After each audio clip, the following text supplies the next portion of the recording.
Good evening. This week we usher in Sefer Shemos and we begin with the Golus Mitzrayim that Klal Yisrael had till we come to Parshas Bishalach, and then we have in it the Oz Yosher Uvnei Yisrael Yoitzim Biyod Rama, and Klal Yisrael from all situations throughout the world, wherever they may be, should go out immediately from their difficult, tight, challenging circumstances and position of where they are.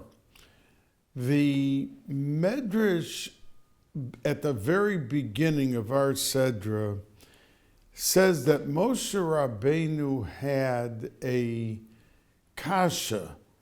Ma chotu Yisrael mikol shivim umos. What was Klal Yisrael, what were they so bad about that they were thrust into, and this is a word from the Sfas Emes, the second Ger Rebbe, the grandson of the Chidushei Harim, and the father of the Imrei Emes, that what did they do that they ended up with such, 210 years, supposed to be there 400 years. And you look at the Ummah Soilem, that there was no group that was thrust into such tsaris worldwide for tens and tens and tens of years. So the Medrash answers that we know on the second day that when Moshe Rabbeinu came out of the palace and he saw what was doing, he saw that there was Vayar ish Mitzri Make ish Ivri Me'echav, and the Medrash says that this ish Mitzri went into Dasan's tent after he left early in the morning when it was still dark out, and he violated his wife, and the wife thought it was her husband because it was pitch black.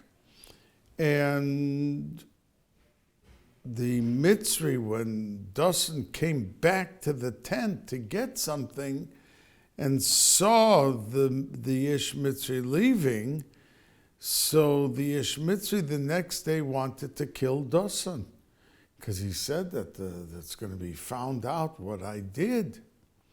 So Moshe Rabbeinu comes to the spot and he sees what's happening, and he killed the Mitzri, Vayitmenehu Bachol, and he buried him in the sand. He, of course, killed him with the Shem HaMefoirish, which was like above and beyond anything that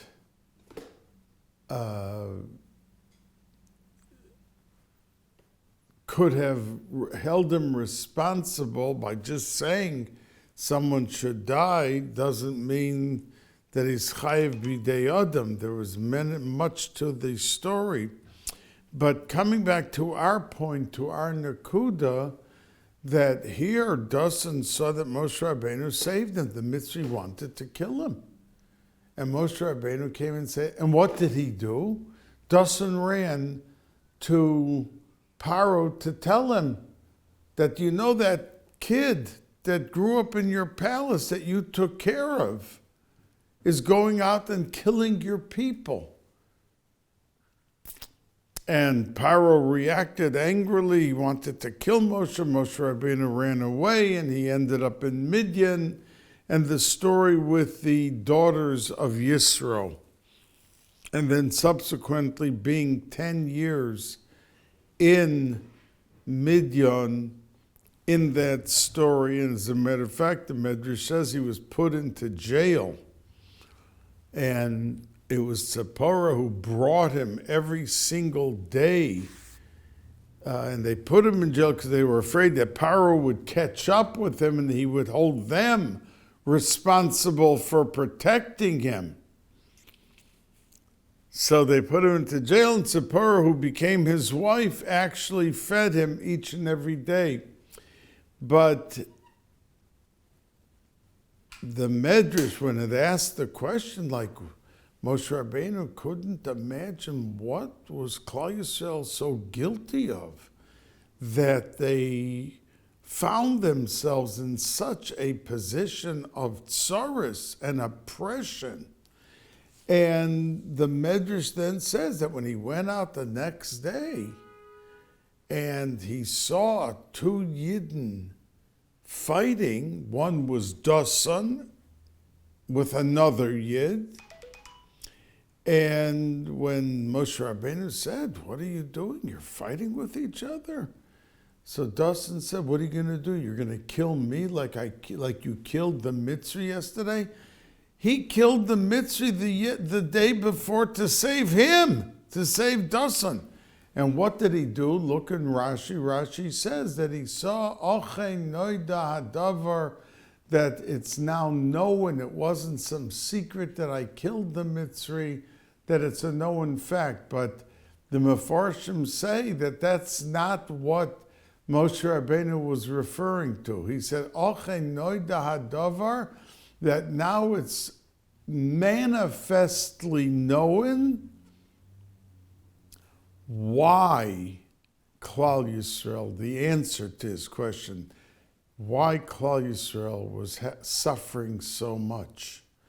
And Rashi says, Ki eish diluturin, that there were snitchers, that there were Yidden that went behind the backs of their own brethren and were telling on them.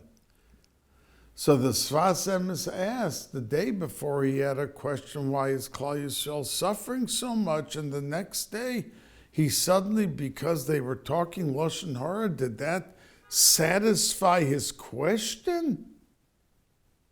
The Lashon Hara that some were doing, some were saying. And the answer, Mefarshim on the Sfas Emes say what he meant to bring out is that the day before when he asked the question, he was bothered because there's such a magnificent uniqueness of Klal Yisrael when they stick together, when they're a unit, ish echad belev echad, that when they're together and they feel each and everyone's tsar and pain, and that puts them and thrusts them into a realm of being almost untouchable. A Klal Yisrael which here in Olam Hazeh begins to have a status so unique that no other nation in the world could have this status or come near to it. And that was his kasha on the first day. Klal Yisrael, that their brethren with such Avos Yisrael and such togetherness, how could they be subjected to this type of pain? But when he saw the next day that there was not such Achdus Yisrael, that he saw that there were those who would be willing, and an extreme example, the man saved your life, Moshe Rabbeinu saved Dasan's life, and the same day, the next day, he went to go snitch on him and put his life into danger. And the pasuk says, "Vayevakesh Paro laharoges Moshe, vayivrach Moshe mipanav," that he ran away because he knew that he had a death sentence hanging over him. Because he then realized, Oche Noida Hadavar, I have the answer to my question of the suffering, because there is no unity, total unity, not some partial piecemeal, but something which really was a cementing factor for Klal Yisrael, in its existence being so bound up one with each other that they had like a shield.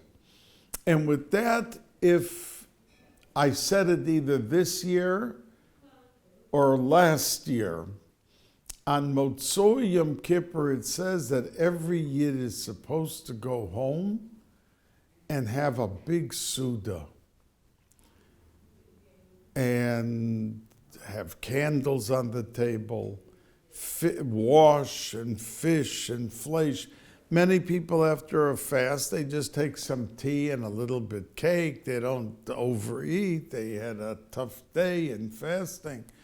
But it says specifically in Tamei Minhagim, says why all of the Minhagim that we have with Motzoi Yom Kippur, ushering in the 4 days between Yom Kippur and Sukkot, Keneged the Yud Kei Vav Kei of HaKadosh Baruch Hu's name, each day corresponding to a different letter. But the question asked is, by many, why is it that we're supposed to go home and have a tremendous Suda?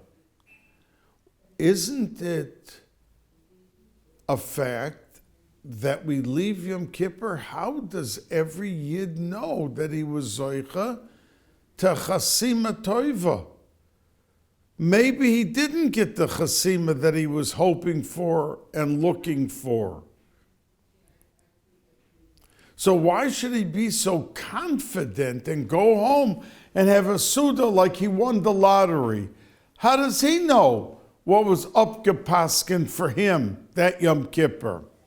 So the Mefarshim answer, true, but we are maminim, b'nei maminim, that Klal Yisrael as a klal, as a ummah, as a people, that we will be swept up in the euphoria of the entire totality of Klal Yisrael. And that's why we can go home and be very happy and confident that HaKadosh Baruch Hu, as each and every Yid is part and parcel, making up the uniqueness and the unity and the embodiment of Klal Yisrael, that they can be rest assured that things are going to be wonderful for the upcoming year. And that's why they have the Suda. And that basically is how they touch up this Sfas Emes, that when he saw Moshe Rabbeinu, that the uniqueness of Klal Yisrael being together was shattered by people becoming snitchers and going out against other Yidden, his kasha was not anymore a kasha of why they were all suffering so. Now, we know that I mentioned to you that there were 288 Chelkei Kedusha, and that Yosef took care of a big chunk, and then Yaakov Avinu went down to Mitzrayim to finish off the job. But many times when there is a mission and you accomplish the mission, there are like little chips, like by Moshe Rabbeinu when he took the luchos and he threw it down. So there were chips. It says vayifso, that there were psilim, that there were pieces, chips of the sapphire, that complete sapphire that maybe would have been worth $10 trillion because it was one solid diamond, or sapphire, as more say sapphire than diamond. You can imagine it wasn't 10 carats, it was 10,000 carats. It was like unbelievable. But there were chips, and the HaKadosh Baruch Hu said, Psal lecha.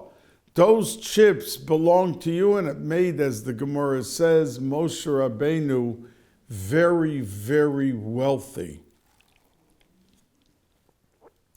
Now, even though Yaakov and Yosef completed the job of the Chelkei Kedusha, that there were still some sparks, some pieces, tiny pieces, scattered all over. Not chelkei kedush, not the big chunks, but the smaller items. And that's why Klal Yisrael remained in Mitzrayim. Now we know that it says that Klal Yisrael fell down and they were almost in the 50th level of Tumah. They were in the Mem Tes Shari Tumah. So when you say that to someone, they think Mem Tes Shari Tumah, like 42nd Street, that it was like real Tumah, real impurity. Yet the Medrash says beferish that not one Yid in the 210 years ever was over a Devar Erva in Mitzrayim. No one. The one exception was when Dawson's wife was violated by what I just said, by this Mitzri in the middle of the night, and she didn't even know that it was not her husband. That was the only time that a Yid, a Yiddish kind, man or woman, crossed the line, and it was without even knowing that they were doing anything wrong. So when we say that they were in the Mem Tes Shari Tumah, if it says that not one was over any Devar Erva the whole 210 years, what does it mean? So they answer and say that Tumah Taka, they never crossed the line while they were in Mitzrayim. But Avodah Zarah, when they came to the Yam, the Sar Shel Yam says, why should I split for them? Halalu ovdei Avodah Zarah v'halalu ovdei. Klal Yisrael were ovdei Avodah Zarah. And so were the Mitzrayim. So why are they better than the others? And that's what it means when it says, say Meforshim, that they were at the Mem Tes Shari Tumah, meaning with Avodah Zarah, because we know that the only Aveira that a Yid is judged for b'machshava. That means, let's say a Yid is planning chas v'sholem to go kill somebody. And he's ready to do it, and he prepares a gun, and he gets into his car, and he goes, and then he has a flat tire. He never got there to kill the guy. No Aveira. No punishment comes to him because he did not do the Maisa.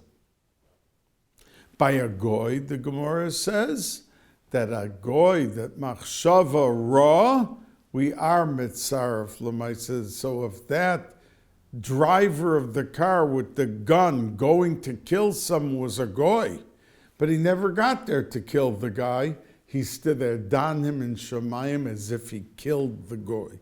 He killed the person that he wanted to kill. But by a Yid, if he doesn't do the Averis as long, no matter how much he thought about it and wanted to do it, but for some reason couldn't do it, he's not punished. But there's one exception, and that is Avodah Zarah. That if a Yid chas v'sholem 1,000 times lo aleinu lo alechem wants to shmad, and he gets in his car to go baptize and to bow down to the Avodah Zarah and all of that, but he doesn't get there. Flat tire. They're don him in Shemayim as if he did it. That the machshava is kemaisa only by Avodah Zarah. And that was the taina to Klal Yisrael when they finally got out of Mitzrayim, the Sar Shaya. If it wouldn't have been that the Hayom Ra'av Vayonos saw the Aron of Yosef HaTzadik was with them, that Yosef, who stood up so strongly against falling into the Aveira, then it immediately split in the schus of Yosef. But in the schus of regular Klal Yisrael, it wouldn't have split. Halalu of the Avodah Zarah, Halalu of the Avodah Zarah. Now, there is a minhag called Shovavim Tat, that if you go into Shomer Shabbos, a shul here in Borough Park, you will see 200 Yidden on the Mondays and Thursdays from Shemos through, and Shovavim stands for the Shin is Shemos, the Vav is Va'era, the Beis is Bo, the Beis is Bishalach, the Yud is Yisro, the Mem is Mishpatim, and then on a Iber Yor, like we have this year, a double Chodesh Oder, you have Tat, you have Truma and Tetzaveh. And these people fast the entire day, not at night, just starting in the morning, and they lein vayechal, and they say the piyutim that are set al pi Kabbalah for shovavim, for people to do tshuva, it's for men, for those type of averas, and that's a tekufa of tshuva. So the Meforshim ask, why were the Mekubalim hundreds and hundreds of years ago Mesakin Shovavim these weeks? Why not Bereshis? Why not a different time in the Tekufa of what Klal Yisrael has in Chamisha Chumshei Torah? Why these 6 or 8 weeks of these Sedras? But the answer is that Klal Yisrael was in Mitzrayim and they never fell into a Dvar Erva. That means the Nisyonis, Mitzrayim was Ervas Haaretz. The whole Mitzrayim was 42nd Street. And they still didn't do it. There was a Segula Maisa Avos Siman Labanim, that a man that wants to come into the realm of Tahara, that the way was paved by the Yidden in Mitzrayim. They withstood the temptations and they withstood the luster and all of the glory of what they were seeing and how people were laughing and doing and whatever, but they never crossed the line. So in those weeks, talking about Mitzrayim and the Shibud Mitzrayim and Yidden in Mitzrayim, and then they're going out into the Midbar, that we grasp on those weeks. And it's not a halacha, so no one has to feel that they have to fast or they have to do this. It's a minhag Yisrael, and there are Yidden, many Yidden who do it, and there are many Yidden who don't do it. But it at least is something that's alive in our midst that our children grow up with, to see in front of their eyes the beauty and the dignity of a Shovavim. The Satmar Rebbe Zecher Tzadik V'Kodesh Levracha used to, every Shalashudis of Shovavim, he used to speak the thrust and the tone and the theme of every Dvar Torah that he said, which was a separate, then came flowing in and part and parcel of the concept of Shovavim. Now, we know that at the very beginning, the pasuk says, "Va'ela Shemos b'nei Yisrael haboyim Mitzrayma, Bais Yaakov ish uveso ba'u."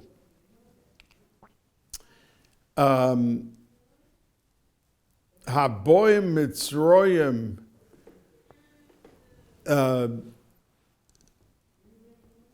Bais Yaakov ish uveso ba'u. Ve'ela Shemos b'nei Yisrael haboim Mitzrayma,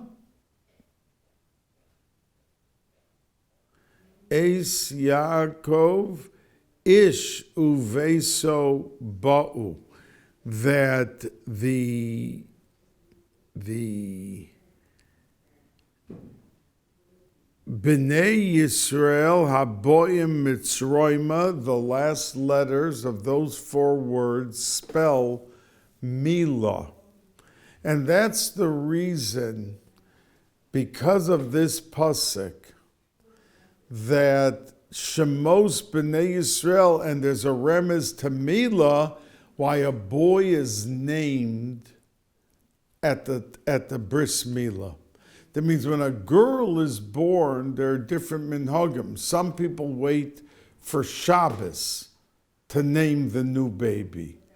Others, the first Kriyas HaTorah that they have, their wife could give birth at 5 o'clock Thursday morning, in the morning, and 2 hours later the husband is in shul by Kriyas HaTorah and he already names the baby. That's different minhagim.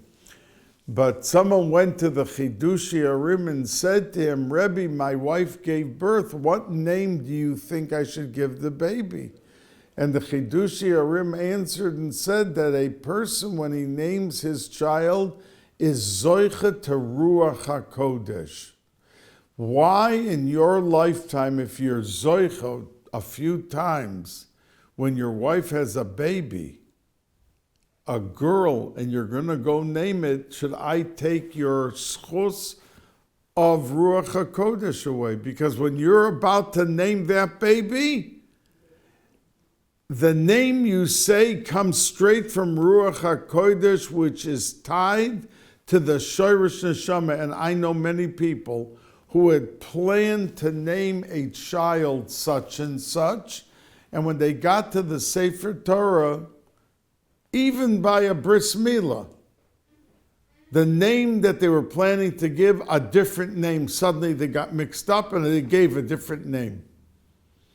And Mekubalim said because the name is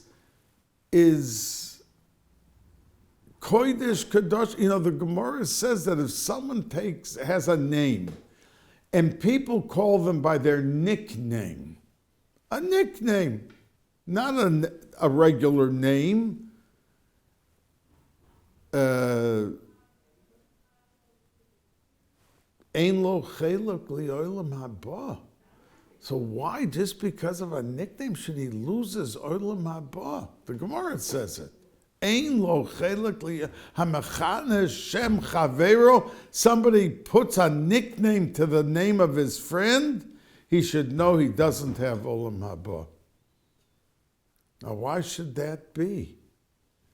Because when a Yid is born and has a name, a Lashon Kodesh, Reuven, Yaakov, the Shimon, whatever the name is, it's tied to his Shoresh Neshama. And when you call him the nickname, you're denying the revival, like the awakening, the sensitivity to having that name and being tied to the original Reuven or Shimon or Levi or Yehuda, whatever the name may be. So we have to sometimes work, and that's why the Maram Shik, the famous Ramam Shik, who was the Talmud Muvik of the Chassam Sofer, and world famous with his Sfarim, and every Yeshiva Bacher quotes the Maram Shik. The reason his family was called Shik is because the 3 letters stand for Shin is Shem, Yisrael, Kodesh.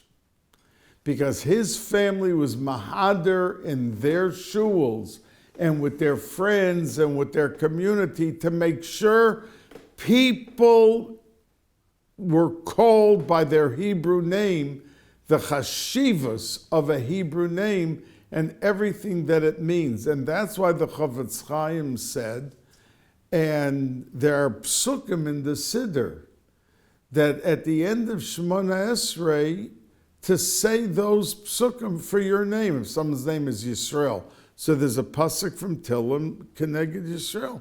And if someone's name is Yisrael Yaakov, so he says 2 psukim, one for Yisrael and one for Yaakov.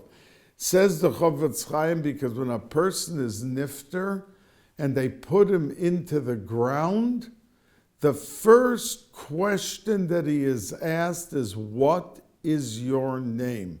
And there are some kehilas that you will come to a levaya and they're lowering the aron into the ground, and the Gabbai of that shul calls out, Ayer Namen, your name is Yisrael Yaakov ben Moshe Yosef, whatever the name is, calls out, because we know that a nifter by the kever hears everything and knows everything that's going on there.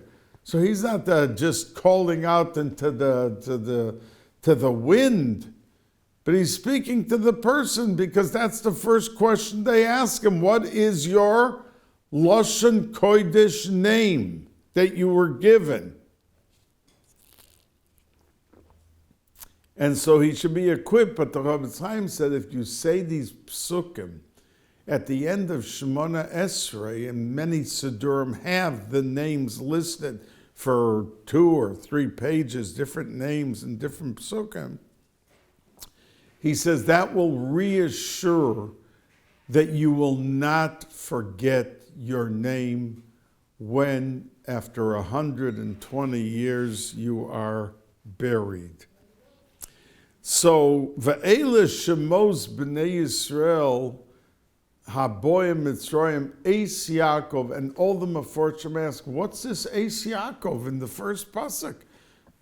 We know that Yaakov came down, was the one that brought down the whole Klal Yisrael after the children came back and said Yosef is alive. The pasuk would have made perfect sense without saying Bais Yaakov.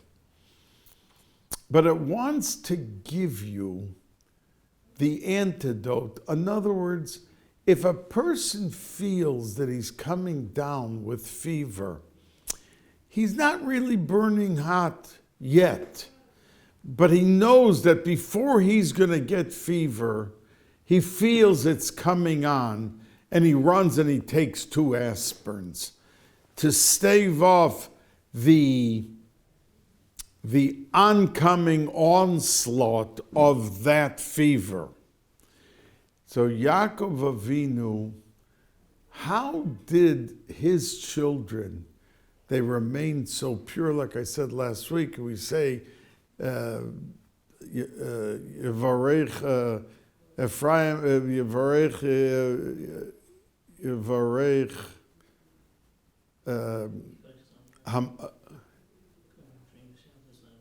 what? That we say that the bracha that some parents give every Friday night, some give before Rosh Hashanah, before Yom Kippur, that Ephraim v'chim Menashe, the bracha that HaKadosh Baruch Hu should see you and give you over. And why wasn't it one of the Shivtei Kah? Because Ephraim and Menashe lived through Mitzrayim. All the Shvatim lived in Eretz Yisrael. They didn't have the Nisyonis. And Yaakov Avinu knew that going into Golus, that they were going to suffer and be tested and challenged to stand strong. So they wanted the qualities, Yevarich Oscha, Yevarich Eschem Ke'Ephraim V'chim Menashe, that they should be blessed and they should have the Techunas HaNefesh of Ephraim and Menashe. So the reason that Yaakov's name is mentioned in the first pasuk, it was because he was the cementing factor of the whole family. That Bais Yaakov, that the family unit is the strongest and the best shield of protection for a yid to maintain the backbone of dignity and to be able to say what to do and what not to do. It's always the memories of coming Sunday to the Baba and Zayda, even if the Zayda is not talking. But everything that he represents, and Alachas Kam V'Kama, if he talks about what the shtetl was and how they lived without cell phones and without fax machines and without everything, the modern technology, and how worthy, the worthiness of their lives and the days and what they lived through without all the easy way of communication or cooking or whatever. But they did it the old-fashioned way, and they survived as a people and were able to live on because of the wholesomeness of the atmosphere. And that's why Yaakov's name is mentioned in the very first pasuk. Bais Yaakov, haboim Mitzrayim, you're coming down to a place like Mitzrayim. Bais Yaakov, hold on to the memories and to every aspect of the life of your Bubbas and your Zaydas and your great uncles and this one and that one that you grew up to be able to see as life-like role models, and for you to be able to function in life and to be able to succeed with your days and with your years. Now, the Moshe Rabbeinu, Rav Moshe Feinstein, Zecher Tzaddik V'Kodesh Levrocha, used to say, and it's in his Sefer, the pasuk says, "Vayelech ish mi Beis Levi, vayikach es bas Levi." Instead of just saying Vayelech Amram, vayikach Yocheved. Why did it say it cloaked and masqueraded? No names are mentioned. Vayelech ish mi Beis Levi, vayikach es bas Levi. No names. And Reb Moshe always used to say that people have so much potential, but we never know how they are going to end up with that potential, with the gifts that are natural and are given to them when they are born and come into this world for their 100 or 120 years, how they're going to flourish, how they're going to manifest those gifts in their daily lives and in their character. So therefore, said Rav Moshe, that the pasuk doesn't talk about the godless, that Amram was the Gadol Ador, and that Yocheved, you see, in just a moment we're going to talk about that she was so brave, and who these two tremendous, Amram being the tzaddik and the Gadol Ador, as the Gemara says, and Yocheved to be the mother of Miriam and Moshe and Aaron, because we didn't know how Moshe Rabbeinu was going to end up. And will he live to his fullest potential?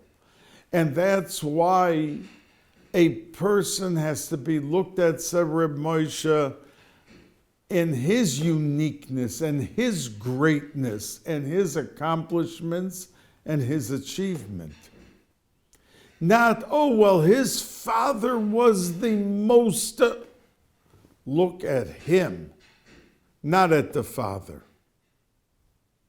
Let him breathe, let him spread his wings, let him live up to his potential, giving him the ability, the food, the clothes, the love, to bring out the best in each and every one of the children.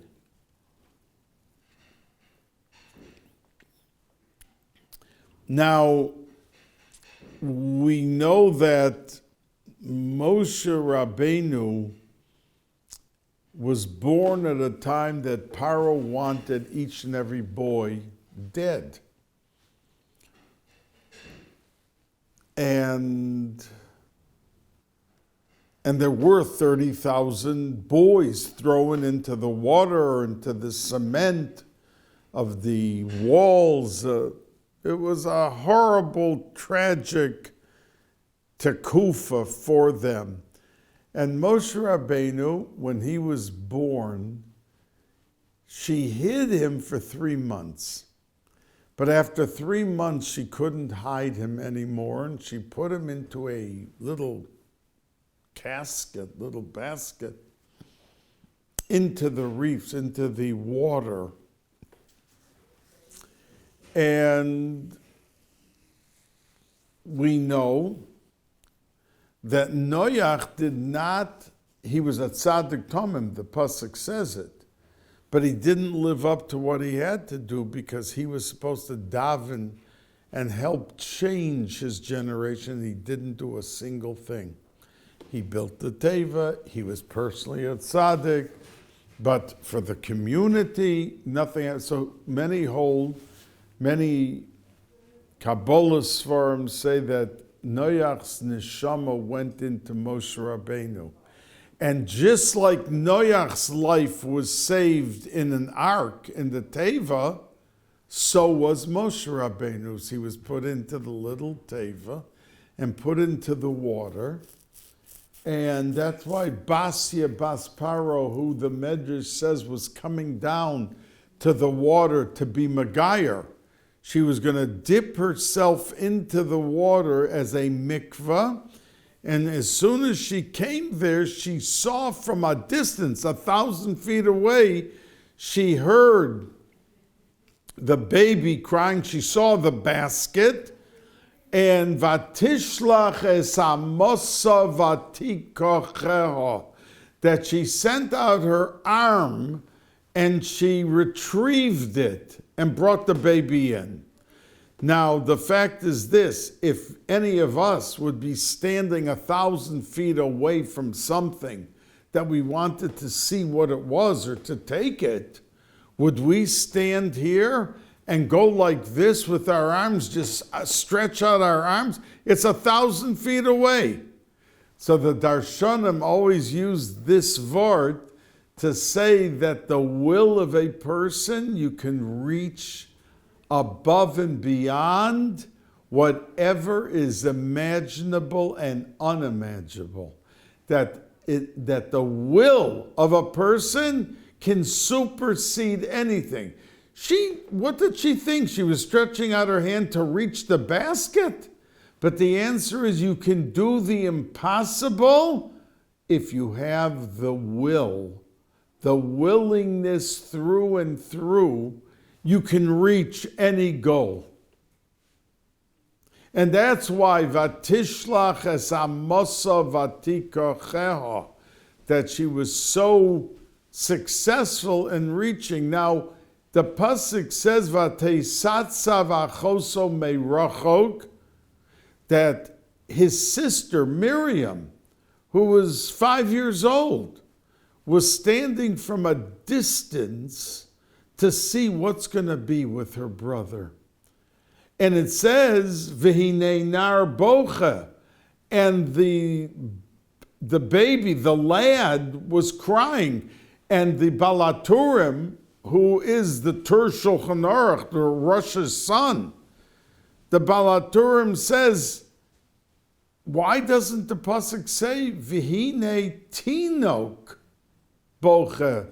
We don't call a 3-month-old baby a na'ar, like the pasuk calls him. So therefore it says the Balaturim that v'hinei na'ar bocha is begematria ze Aaron HaKohen. That not only was his sister standing there worried what's going to be with her brother, but Aaron HaKohen, who was a na'ar, who was already getting older, 3 years old, and in those days, 3 years old was like a 10-year-old, like a na'ar, like a young lad, that he was standing there bocha, that, so says the Balaturim, that he was standing there crying, what's going to be with my brother? And the Medrash right away contrasts this scene with Hagar, that when she was out of the house of Sarah, Sarah didn't want her there, and she went out into the midbar, and they ran out of water, and Yishmael, her son, was dying because he was from thirst.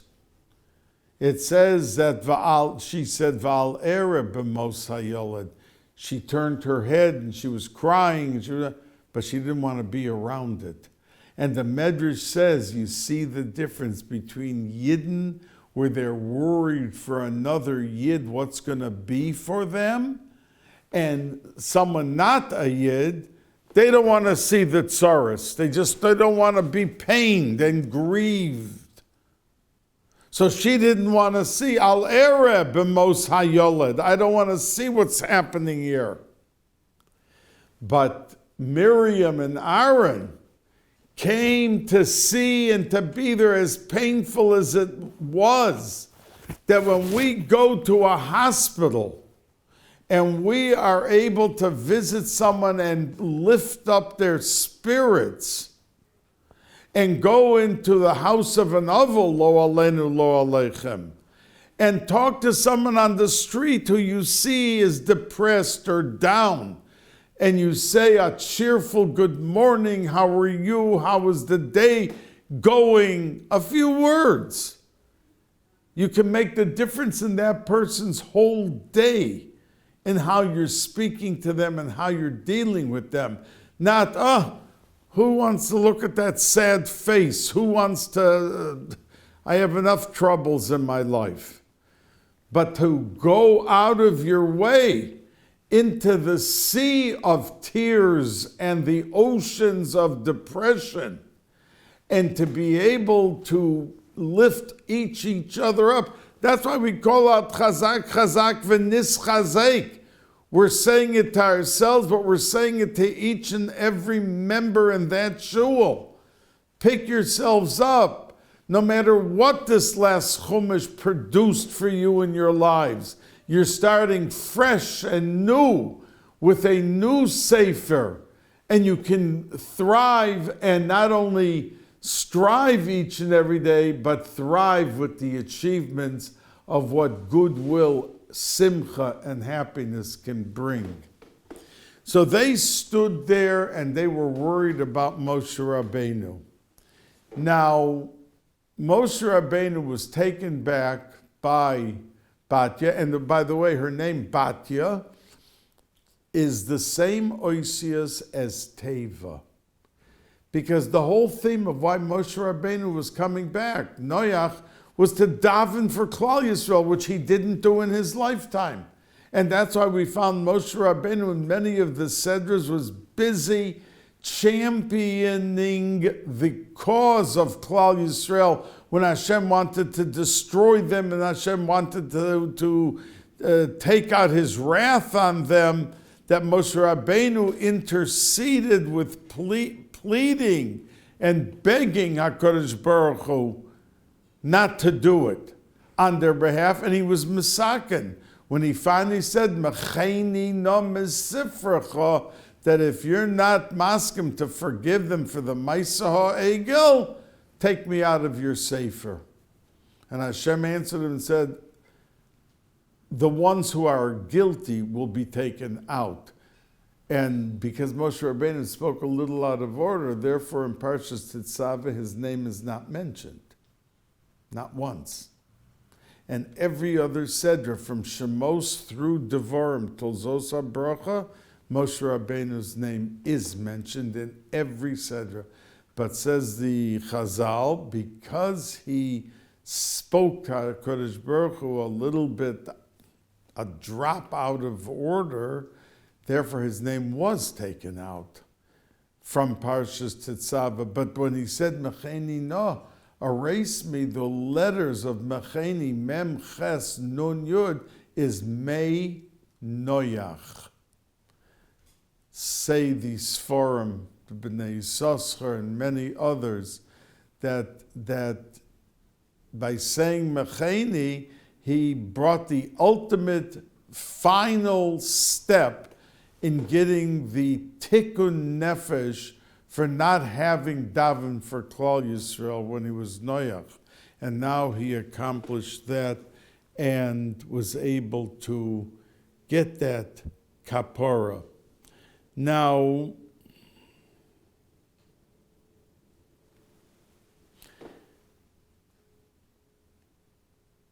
we are introduced to the concept in a very lavish way, both Medrash and other Chazal, about Hakaras HaTov, how important it is, because we see that according to one opinion, it was the same Paro.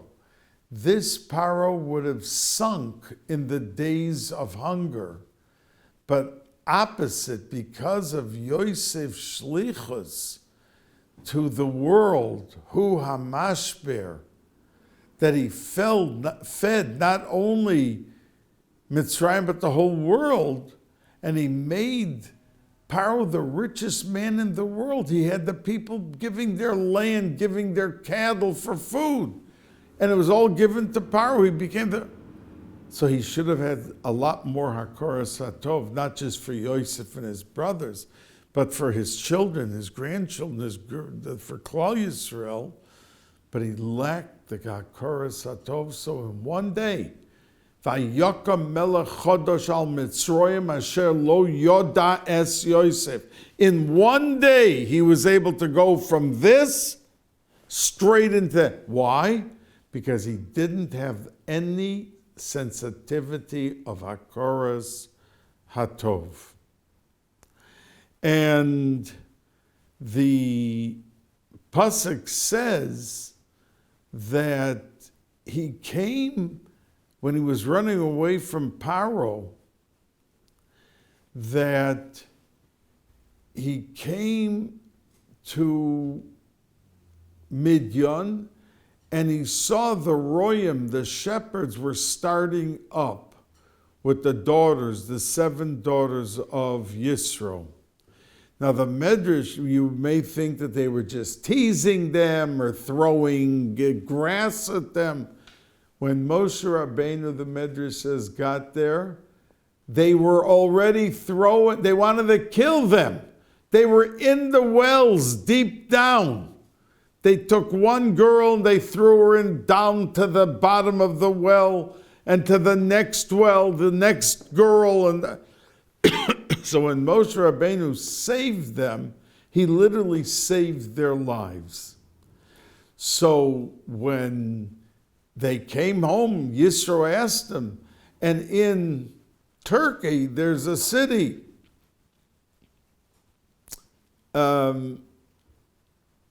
that when you go to visit there, they take you over, they show you the wells. They said, these are the wells, and they show you Yisro's house and where Yaakov Avinu met Rachel and all of these things. Maybe it's true, maybe it's not true, but a lot of people believe it is so. They came, Yisro asked them, what did you come home so early today? He was a priest in every religion, and as he saw that the religion was nonsense, he gave it up. They put him in Cherem. So much so that he tested every religion, and every religion put him into Cherem, so he couldn't go out to take care of the sheep. That's why he sent out the girls. The Medrash says he was sent out because he couldn't. He sent out the girl because he couldn't walk out. He was in Cherem. He was in Cherem in his own house. But when they got home, and he asked them, "What are you home so early?" They answered and said, "An Ish Mitzri, an Egyptian man, saved us because he was dressed like an Egyptian." And there was great criticism because Moshe Rabbeinu didn't come into Eretz Yisrael because either he hit the rock, or according to the Rambam, that he referred to Klal Yisrael as rebellion, that they were Shimu Noha Moirim, rebellious. A leader doesn't address and refer to his flock, no matter how much flaw and Aveira or whatever is there. They're his flock. He's responsible to repair damage. and to help them get back with either a tshuva shlema or to come back perfected or at least improved. And that's his job. And that's why the Rambam says that he couldn't come into Eretz Yisrael because he referred to them as rebellious.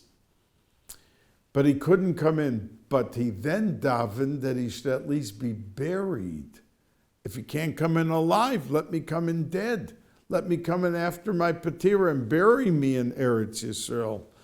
But because the Medrash says that the girls referred to him as an Ish Mitzri, he could not even be buried in Eretz Yisrael. Now, the Medrash says, interestingly, that Ish Mitzri in the Pasuk, when we teach children, when we look at it, is a reference to Moshe Rabbeinu. But the Medrash says it's not. It's a reference to that Egyptian man, the Ish Mitzri, that caused Moshe Rabbeinu to run away, that the girls were saying.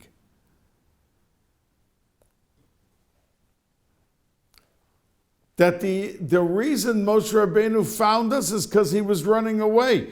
Why was he running away? Because there was an Ish Mitzri that he killed. And the Medrash even cites a story that there was a man who was bitten by a snake. And it was a poisonous snake. So he ran down to the water to take water and wash out the bite and the poison. And when he came to the water to wash himself out, he found there a child that was drowning and screaming, "Save me, help me." So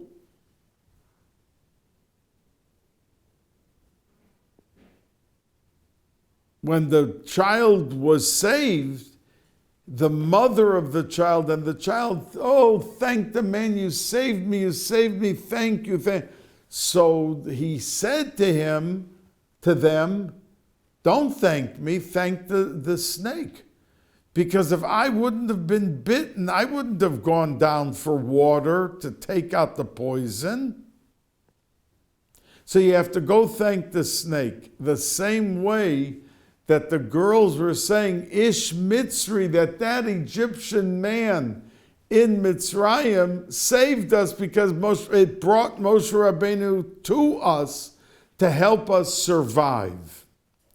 Now, I want to come back for just another minute or two that the name of Yocheved and Miriam was called Shifra and Puah.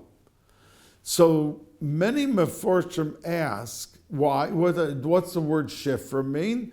That they beautified the baby. When they saved the babies, they didn't throw them into the water. Babies come out when they're born. They have on them some unclean materials and everything. They have to be beautified. So they beautified, and that's why her name was Shifra. And Puah was that she pooh-poohed the child crying to calm down the child. So the Meforshim ask, if you're giving them different names and they're not called Yocheved and Miriam, why don't you call them Matzilon Umoshion? That they saved their lives. What do you mean that they cleaned off the dirty babies? They saved their lives. So the Meforshim say a very interesting thing. Any Yid who sees a child in the middle of the street dying will immediately drop everything and run there to save the baby. That's not a big madrega. To save a life, what they have to be thanked and they have to be appreciated. But that they are due such glory because they saved a life, the simplest of the simple, even Rishoyim, would run out to go save a life. But once somebody does something that is very noteworthy, quite often After we do it, the good thing, we don't want to be bothered. We feel enough is enough. A man came to the door for tzedakah. I gave him the $5 bill. I have to go offer him a hot drink just because it's 10 degrees outside? I have to say, do you want to sit down for 5 minutes and catch your breath? I mean, I have to do that also. I gave him the money. And do I have to do more than that? A person saves a life, they feel I saved a life. Do I have to go now and beautify the baby? Yocheved and Miriam were risking their own lives, and they were called on the carpet by Paro. Why aren't you throwing the baby boys into the water? And they answered and said, we're not throwing into the water because we do not want in any way to be held accountable for the haste. They're born so quickly, we can't keep up with them. But they risked their lives. And they didn't say the fact that we risked our lives and we saved the baby, that's enough.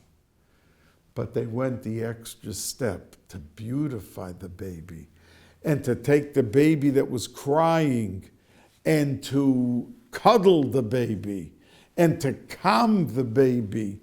So we have to know that when we do mitzvahs, yes, we have the schar and it's beautiful and it's a nachas for our neshamas, and our neshamas are sustained and grow and become bigger and better, and the quality of our whole essence is better. But we can't suffice with just the basic mitzvah.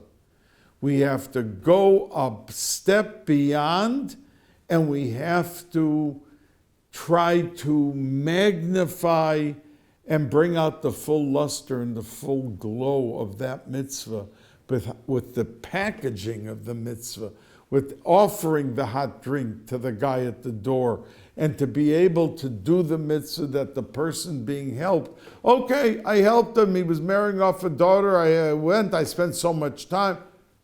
I mean, what else should I do? What else should you do? You should make sure that there's simcha at the chasna, create atmosphere, not just that you help make the chasna.